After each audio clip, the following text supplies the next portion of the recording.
Il faut dire, durant ces 3 mois, nous avons reçu une formation de qualité et tout ce que nous ignorons au niveau de l'agriculture et en tout cas dans les centres de formation.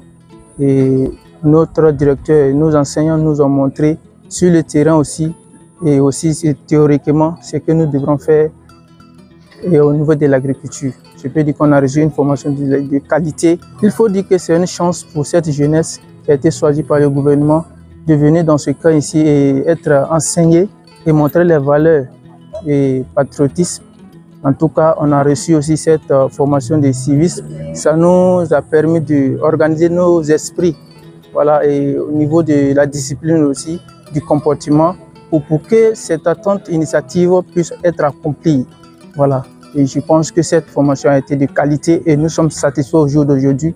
Et nous sommes aussi prêts aussi pour aller en tout cas relever ce défi au niveau comportement parce que nous sommes devenus encore des porteurs de messages dans nos communes et en tout cas de ce volet aussi on est très satisfait. En vérité on est pressé d'y aller parce que tout ce qu'on a reçu c'est un bagage. On est pressé aussi d'aller enseigner, et non pas enseigner aussi et de pratiquer aussi pour montrer que nous sommes venus à main vide, mais nous repartons aussi avec les mains remplies de beaucoup de connaissances, de beaucoup de bagages au niveau de l'agriculture et aussi au niveau du comportement, de la discipline, pour en tout cas enseigner aussi les autres frères qui n'ont pas eu la chance d'être ici. Les activités donc de ce matin rentrent en droite ligne de la formation de 8000 jeunes en entrepreneuriat agricole voulue par le chef de l'État dans son initiative donc, pour la production et l'autosuffisance alimentaire. Vous savez qu'il y a beaucoup d'activités dont l'une des composantes est la formation des jeunes accélérée en entrepreneuriat agricole.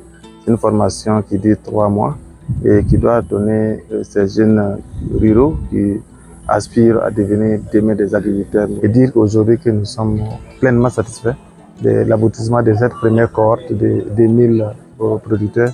C'est un objectif donc de 8000 fixé donc par le chef de l'État, son excellence. L'objectif visé, c'était de les réinstaller dans leurs communes respectives parce que c'est un engagement volontaire et patriotique pour lutter contre la faim.